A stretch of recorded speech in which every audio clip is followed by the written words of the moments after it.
Sam Harris, as he's wont to do, makes a number of mistakes when discussing religion and the history of religion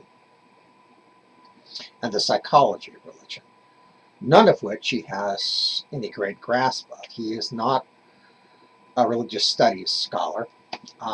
He does not know much of the history of religion other than what he's cherry-picked. And neither does he know anything about the early afterlife views of religion. His position has always been that religion was created because of the unbearable burden of death on the human psyche. Unfortunately, this doesn't hold up to historical scrutiny because, in fact, the early religions in Judaism and Hinduism and several other animistic religions didn't have a clear or even unclear view of an afterlife. Also, his perspective comes from someone that comes from a specific culture at a specific time. I doubt if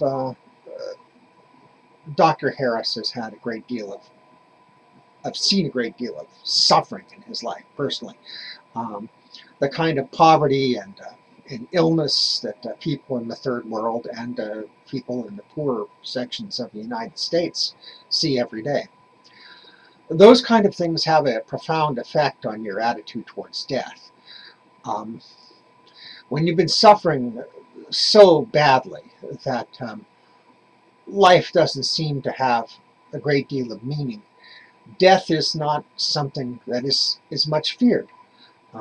It's obvious that suicide alone argues against much of his position.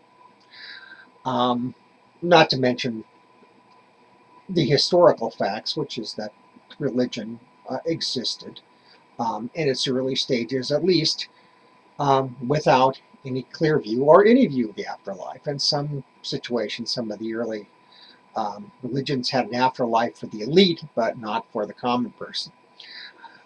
So this argument is kind of absurd. Also, evidently, he's never met or talked with a chaplain in the military, or any other religious person that has a background in counseling, in grief counseling, because many of them do indeed have a background that allows them to deal with grief. Now, there are rabbis who do not believe, and I know several of them, in an afterlife and who are grief counselors. I mean, Professor Harris just simply doesn't know what he's talking about a substantial amount of the time. His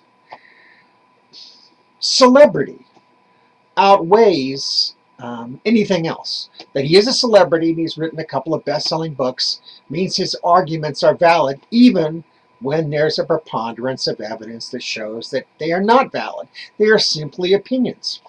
Neuroscience itself, which has been questioned greatly in recent times, even in Nature magazine,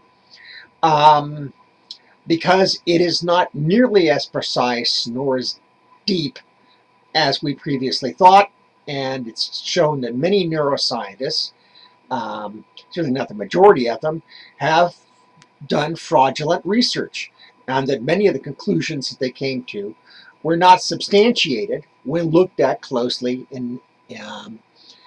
because the effects that they were getting measuring neural activity was so small that it could be interfered with by other outside actions. But this is a man who doesn't seem to have any humility at all.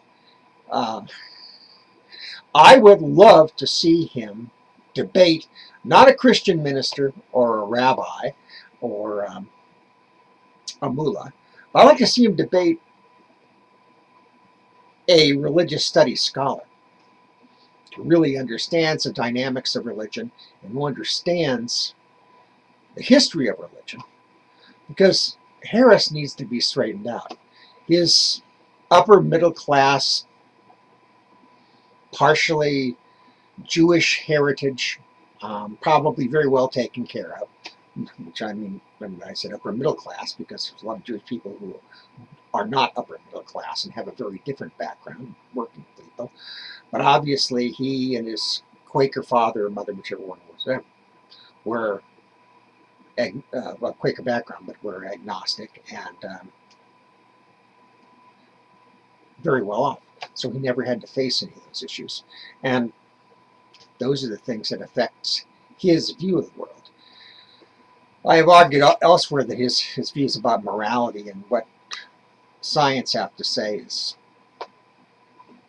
is on its face rather absurd. But we won't go into that now. This is Stephen Eckert Musgrave, also known as Shogaku Zenshin Roshi. Thank you for listening.